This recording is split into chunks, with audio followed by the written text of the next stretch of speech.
Hi friends, welcome to my channel. నేను మీ Lakshmananda Bida. So ఈరోజు వీడియోలో టాపిక్ వచ్చేసరికి APSC forest range officer general ఫారెస్ట్కి సంబంధించి ఎన్విరాన్మెంటల్ సైన్స్లో సబ్ టాపిక్ ఏ అండి. సో ఇందులో వచ్చేసరికి మనకి ఎన్విరాన్మెంటల్ సైన్సెస్లో దాని యొక్క definition, scope of environmental sciences, importance of environmental sciences, అదేవిధంగా పబ్లిక్ అవేర్నెస్ గురించి తెలుస్తాం. సో అసలు ఎన్విరాన్మెంటల్ సైన్స్ అంటే ఏంటి?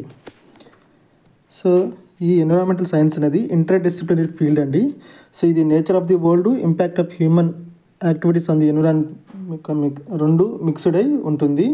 సో సింపుల్గా చెప్పాలంటే environmental science is combination of nature of the world and human activities of the environment.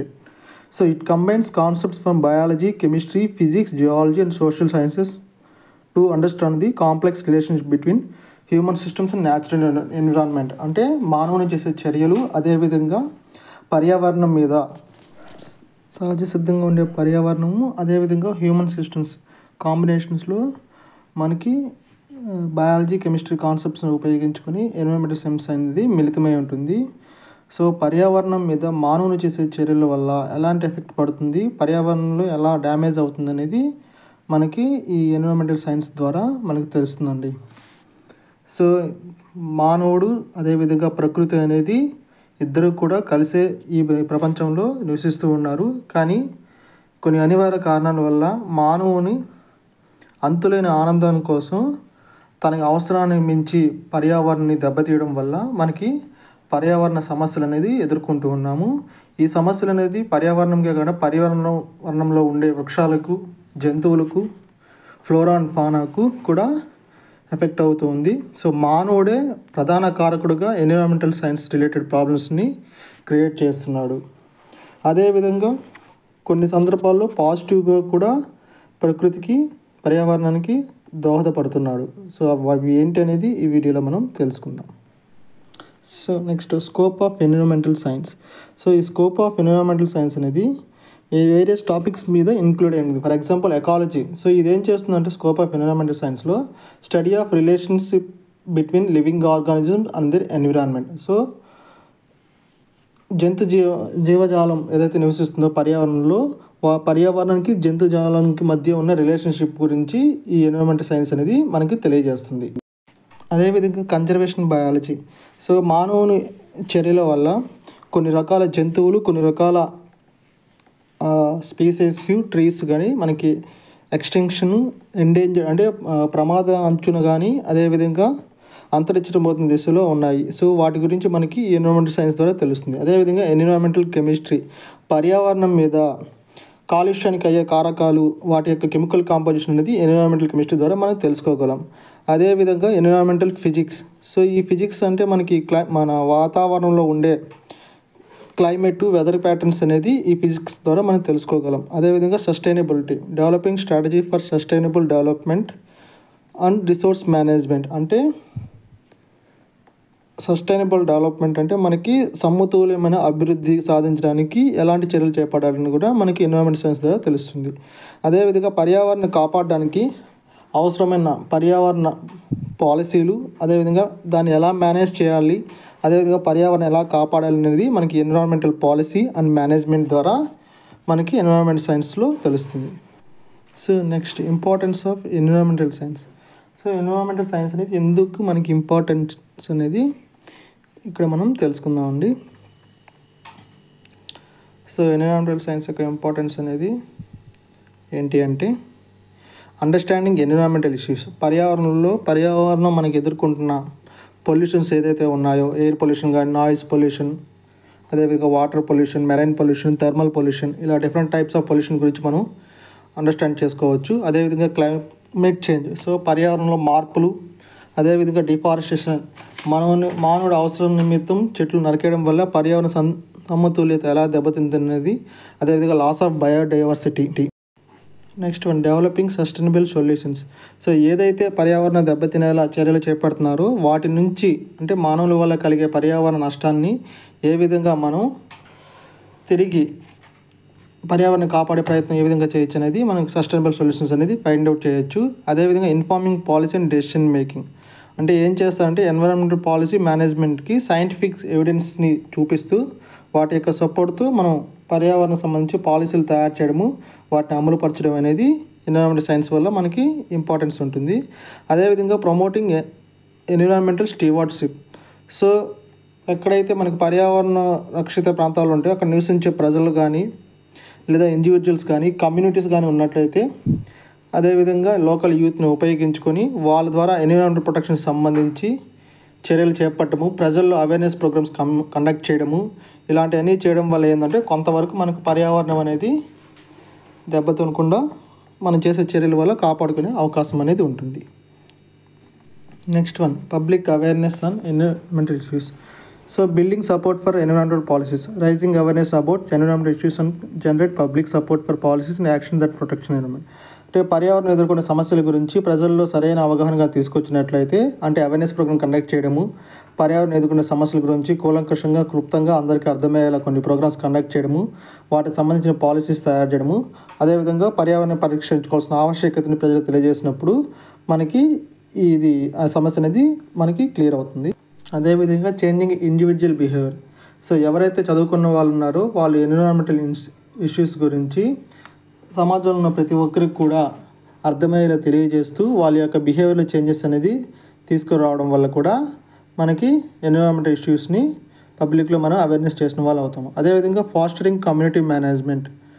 So sense of shared responsibility. So ఎక్కడైతే community people నివసిస్తుంటారో ఆ నివసించే ప్రాంతంలో పర్యావరణ సమతుల్యత కానీ లేదా పర్యావరణానికి సంబంధించి ఏదైనా సమస్యలకు ఎదుర్కొంటున్నట్లయితే వాటి గురించి ప్రజలకు అవేర్నెస్ కలిగించి వాటి నుంచి ఎలా మనం కాపాడుకోవాలి, ఎలా పర్యావరణాన్ని కాపాడుకోవాలి, అదేవిధంగా నష్టం కలిగించే పద్ధతులను మనం ఎలా తగ్గించాలనేది మనం అవేర్నెస్ చేయడం ద్వారా కూడా మనం ఎన్విరాన్మెంట్ సైన్సెస్లో మనం ఇష్యూస్ని కాపాడుకోవచ్చు. అదేవిధంగా supporting environmental education. Public awareness can promote environment education and encourage schools to. దీనికి ఏంటంటే విద్యార్థి దశ నుంచే పిల్లలకు కానీ మనం పర్యావరణ యొక్క ఇంపార్టెన్స్ని, వాటి యొక్క ప్రొటెక్షన్ని, అదేవిధంగా వాటికి మనం కలిగించే చర్యల వల్ల కలిగే నష్టాలను కానీ తెలియజేసినట్లయితే, మనకి కరిక్యులర్ యాక్టివిటీస్లో కానీ తెలియజేసినట్లయితే ఈజీగా పబ్లిక్ అవేర్నెస్ అనేది ఉంటుంది. సో పిల్లల ద్వారా విద్యార్థి దశని తెలియడం వల్ల ఏంటంటే వాళ్ళు రాబోయే రోజుల్లో భావి పౌరులుగా అయిన తర్వాత పర్యావరణం అనేది వాళ్ళకి ఎలా రక్షించుకోవాలో తెలుసు కాబట్టి భావి తరాలకి పర్యావరణాన్ని కాపాడడానికి ఆస్కారం అనేది ఉంటుంది. Next environmental science basic concept. So ప్రకృతి మానవుడు సహజసిద్ధంగా ఇద్దరు నివసించేవాళ్ళు. కానీ ఇందాక మనం చెప్పుకున్నట్లయితే మానవుడు యొక్క అత్యాశ వల్ల అవసరానికి మించి ప్రకృతి సహజసిద్ధంగా లభించే వనరులను ఎక్కువగా వాడడం వల్ల ఏం జరుగుతుందంటే పర్యావరణ సమస్యలు అనేది చాలా జటిలం అవుతుంది. అదేవిధంగా గ్లోబల్ క్లైమేట్ చేంజ్ తర్వాత ఎన్విరాన్మెంటల్ సంబంధించి బయాలజిస్టులు ఏం చెప్పారంటే ప్రపంచవ్యాప్తంగా కూడా బయాలజికల్ డైవర్సిటీ అనేది లాస్ అవుతుందని తెలియజేశారు. అదేవిధంగా కొన్ని రీసెర్చ్ స్టడీస్ కూడా ఏం చెప్తున్నాయంటే we're losing species hundreds or perhaps thousands of time faster than would normally result for natural process. మానవులు చేసే కొన్ని రకాల పనుల వల్ల, చర్యల వల్ల సో జంతుజాలం కానీ స్పీసీస్ అన్నీ కూడా 100% నుండి 1000% వరకు త్వరగా అంతరించిపోతున్న దిశలో ఉన్నాయని చెప్తున్నారు. అదేవిధంగా హ్యాబిటేట్ డిస్ట్రక్షన్. సో ఎక్కడైతే మానవుడికి అవసరానికి మించి పనులు చేయడం వల్ల ఏం జరుగుతుందంటే సో అక్కడ హ్యాబిటేట్ డిస్ట్రక్షన్ జరుగుతుంది. అదేవిధంగా పొల్యూషన్ జరుగుతున్నాయి. అదేవిధంగా ఎక్సెసింగ్ హార్వెస్టింగ్ వల్ల కూడా ఎన్నో లాసెస్ అనేది ఎన్విరాన్మెంటల్ జరుగుతుంది.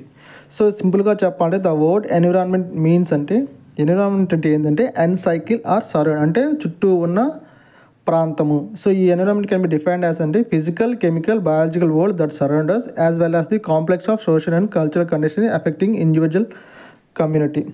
సో భౌతికంగా కానీ, రసాయనిక పరంగా కానీ, జీవజాలం వల్ల కానీ, మన సోషల్ అండ్ కల్చర్ వల్ల కొన్ని రకాల కండిషన్స్ వల్ల ఏం జరుగుతుందంటే పర్యావరణంలో ఉండే కొన్ని కమ్యూనిటీస్ కానీ, ఇండివిజువల్స్ కానీ దెబ్బతింటున్నాయి అని చెప్తున్నారు. సో ఇక్కడ ఏం చేస్తున్నామంటే environmental science is essential application for scientific methods and principles to study the environmental issues. So పర్యావరణ సమస్యలను మనం పరిష్కరించడానికి సైంటిఫిక్గాను అదేవిధంగా కొన్ని ప్రిన్సిపల్స్ ద్వారా వాటి యొక్క సమస్యను తెలుసుకొని దాని నుంచి ఎలా బయటికి వెళ్ళాలనేది ప్రజలకు అవేర్నెస్ కల్పించినట్లయితే మనం పర్యావరణం కాపాడడం వాళ్ళకి అవుతాము. So the mostly focus on the environmental problem which may be purely physical in nature. So మానవుని వల్ల పర్యావరణం మీద నెగిటివ్ ఏమున్నాయి, పాజిటివ్ ఏమనేది తెలుసుకుందాం. సో నెగిటివ్ ఎఫెక్ట్స్ వచ్చేసరికి పొల్యూషన్ టు ఎన్విరాన్మెంట్. సో పర్యావరణానికి మనకి కాలుష్యం ఎన్ని రకాలుగా కాలుష్యం అవుతుందంటే, ఉదాహరణకు నేల కాలుష్యం అవుతుంది, సాయిల్ పొల్యూషన్ జరుగుతుంది, అదేవిధంగా వాయు కాలుష్యం జరుగుతుంది, జల కాలుష్యం జరుగుతుంది, మెరైన్ కాలుష్యం కూడా మనకి జరుగుతుంది. అదేవిధంగా increase deforestation and associate forest cover decrease. So deforestation అంటే చెట్లు నరకడం. సో ఈ చెట్లు ఎందుకు నరుకుతున్నాడు? బిల్డింగ్స్ కన్స్ట్రక్షన్ చేసుకోవడానికో, రీక్రియేషన్ యాక్టివిటీస్ కన్స్ట్రక్షన్ చేసుకోవడానికో, లేదా వంట పర్పస్ కూడా మనకు కొన్ని సందర్భాల్లో చెట్లు అనేది నరుగుతున్నాయి. ఇలా నరకడం వల్ల ఏం జరుగుతుందంటే పర్యావరణ సమతుల్యత దెబ్బతింటుంది. వర్షాలు పడకపోవడం వల్ల మనకి భూగర్భ జలాలు అడుగంటుకుపోతాయి. ఇలా రకరకాల పర్యావరణ సమస్యలు అనేది ఎదురవుతూ ఉంటాయి. అదేవిధంగా ఈ డిఫారెస్టేషన్ జరగడం వల్ల ఏం జరుగుతుందంటే ఫారెస్ట్ కవర్ అనేది డిక్రీజ్ అవుతుంది. అంటే ఇంత శాతం మనకి ఫారెస్ట్ ఉన్నప్పుడు ఆ ఫారెస్ట్లో మనకు చెట్లు నరికేసినట్లయితే దాని యొక్క విస్తీర్ణం అనేది తగ్గిపోతుంది. అదేవిధంగా decreasing habitat both in quantity and quality. అదేవిధంగా extinction of flora and fauna, adverse effect and environment such as global warming, ozone depletion. So ఎప్పుడైతే పర్యావరణం దెబ్బతింటుందో చెట్లు నరకడం వల్ల ఏం జరుగుతుందంటే వర్షాలు పడవు. అదేవిధంగా కార్బన్ ఉద్గారం రిలీజ్ చేసినప్పుడు భూమి వేడెక్కడము, అదేవిధంగా ఓజోన్ మనకి హోల్ పడడం వల్ల ఏం జరుగుతుందంటే స్కిన్ ప్రాబ్లమ్స్, అదేవిధంగా యాసిడ్ రైన్స్ ఇలాంటివి అనేది ఎఫెక్ట్ అవుతూ ఉంటాయి. అదేవిధంగా adverse effects and plants such as increased pest and disease occurrence, decreasing productivity. So వ్యవసాయ రంగంలో కూడా పంట నాటినప్పుడు ఎక్కువగా మనకి రసాయన ఎరువులు వాడడం వల్ల ఏం జరుగుతుందంటే పంట యొక్క ఉత్పత్తి అనేది మనకి తగ్గుముఖం ఉంటుంది. అదేవిధంగా ఎన్విరాన్మెంటల్ హెజార్డ్స్ వల్ల ఏం జరుగుతుందంటే కొన్ని సందర్భాల్లో సైక్లోన్, డ్రాట్, ఫ్లడ్, హరికేన్స్ వల్ల కూడా జరుగుతూ ఉంటాయి. పర్యావరణం అనేది దెబ్బతింటూ ఉంది. అదేవిధంగా plastic accumulation associated environmental health hazards అనేది ఉంటాయి. అదేవిధంగా ఆరోగ్య సమస్యలు అనేది మానవులకి మరియు జంతువులకు కూడా మనకి ఈ పర్యావరణం దెబ్బతినడం వల్ల వస్తూ ఉంటాయి. అదేవిధంగా positive effects. So positive effects వచ్చేసరికి మనకు ఉన్నాయి. Preservation of endangered species. So మానవుడు ప్రస్తుతం సమాజంలో ఏం చేస్తున్నారంటే అంతరించిపోతున్న చెట్లు కానీ, జంతువులు కానీ, కొన్ని రకాల జీవుల్ని రక్షించే ప్రయత్నం చేస్తున్నారు. అదేవిధంగా protection of plants and conservation. So కొన్ని రకాల వృక్షాలకి, చెట్లకు కూడా మనకి రక్షణ చేస్తూ వాటిని భావితరాలకు అందించే ప్రయత్నం చేస్తున్నారు. అదేవిధంగా increased green cover in deserts and sand dune areas. So ఎక్కడైతే ఎడారి ప్రాంతంలో ఉన్నాయో అక్కడ పచ్చని చెట్లు నాటే ప్రయత్నం అనేది చేస్తూ ఉన్నారు. ఫర్ ఎగ్జాంపుల్ రీసెంట్లీ చైనా మనకి ఇలాంటి ప్రయత్నం అనేది చేస్తూ ఉంది. అదేవిధంగా conservation of biological resources such as insects, microbes, plants, animals etcetera. So బయాలజికల్గా కూడా కొన్ని రకాల జీవజాతిని రక్షించే ప్రయత్నం అనేది మానవుడు చేస్తున్నాడు. సో ఇది మనకి ఎన్విరాన్మెంటల్ సైన్స్లో బేసిక్ అండి. సో వీటి నుంచి క్వశ్చన్స్ ఏం రాదు నాకు తెలిసి ఈ టాపిక్ నుంచి. కాకపోతే మనకి అడిగితే మహా అయితే ఎన్విరాన్మెంటల్ డెఫినేషన్ అనేది అడుగుతారు.